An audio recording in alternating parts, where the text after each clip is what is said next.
Hello, this is Matthew Robert Payne. This is the book He's Redeeming Love. This is chapter 39, Going Back to Sydney. I left on a train from Brisbane early in the morning. At around lunchtime I arrived in Coffs Harbour to stay at my parents' house.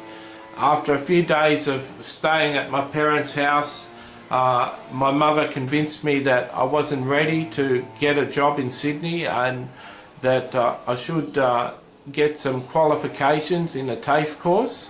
So I chose a TAFE course on doing call centre work, being able to answer phones in a call centre. And so I did a 6-month TAFE course, and then my mother convinced me to do another course. And I did a course on office work and how to do office work. I wasn't sure. This was just my mother wanting to get me ready to go back to Sydney, trying to equip me to get a job. I wanted to go back to Sydney and get a job, have something to do with my life, rather than be bored just staying at boarding houses and sleeping all day and watching TV at night, which was my regular sort of lifestyle in the boarding houses. So I stayed and did two technical college courses, similar to a community college in America, and I did all right in the courses. I passed both the courses and did all right. I didn't do exceptionally well in all the courses. I learned to touch type, but my hands used to shake and I used to get nervous, and my touch typing speed was less than the speed that I could type when I looked at the keyboard. So I still type looking at the keyboard these days, and so the touch typing course didn't really work for me. In my stay in Coffs Harbour, I got to spend time with my brother. My brother had a business, and I spent time helping him in his business. And when it came to the promise of publishing my book, I don't know why my brother didn't come forward and give me the money for my book. I rang my friend from the boarding house years later and asked him, was he serious about giving me money for my book when he offered, and he said that he was, and but I didn't take the money off him.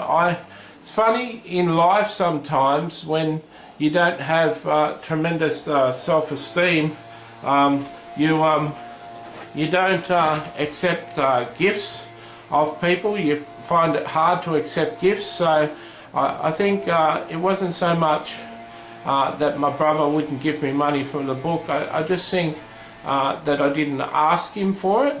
My brother was very smart in business and very creative in business, and since 1999 he's been in business for himself, doing things for himself, and he's gone through a lot of hard yards and done a lot of things. And back then he was only starting, and he had an idea to make CD-ROMs of a whole conference, have the whole conference audio recorded on a CD-ROM, and you could just click on it and listen to the audio of a conference. And he had the audio playing with the PowerPoints that was on the conference, so he had the audio sync to it, so you could watch the screen and all the PowerPoints would come up and the audio would be playing behind it. So it was like you were actually at the conference watching the person speak. And it was very good. That was his product back then, and he went on to do other things. At the time we developed a good relationship, spent some good time together, me and my brother Rodney, and Jesus told me years ago to always keep in touch with what my brother was doing, and to maintain the friendship that we had. And out of my brother Tony, my younger brother, and my sister Carmen, and my brother Rodney, I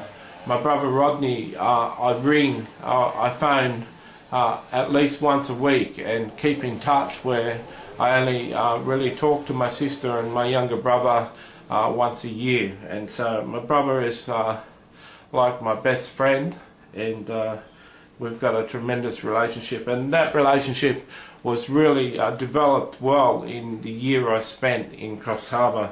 Whilst I was there, I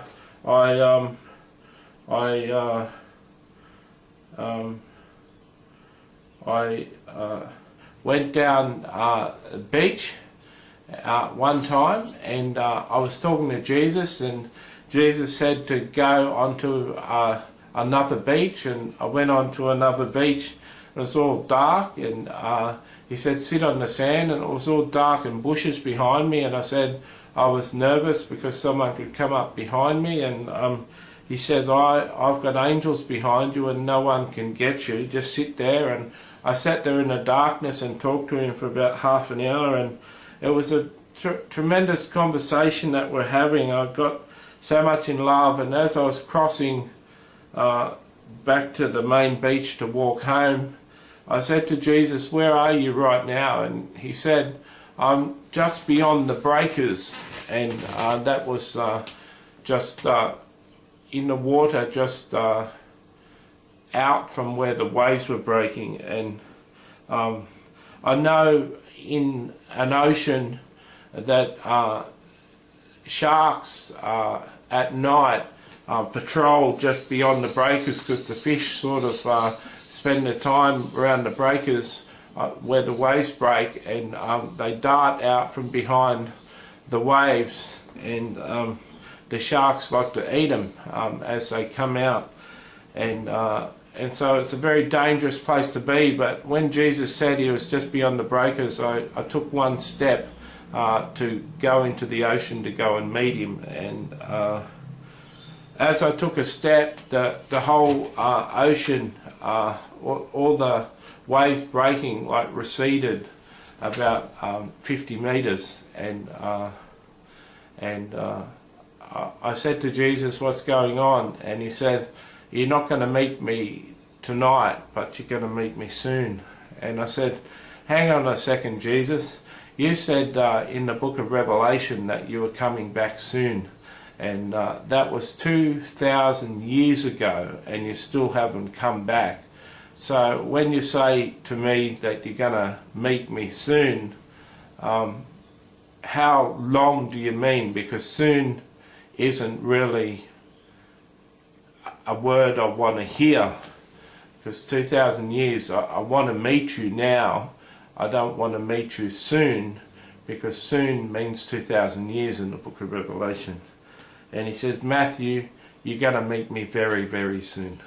And the next week I was on a train to Sydney, and I left on the train to Sydney.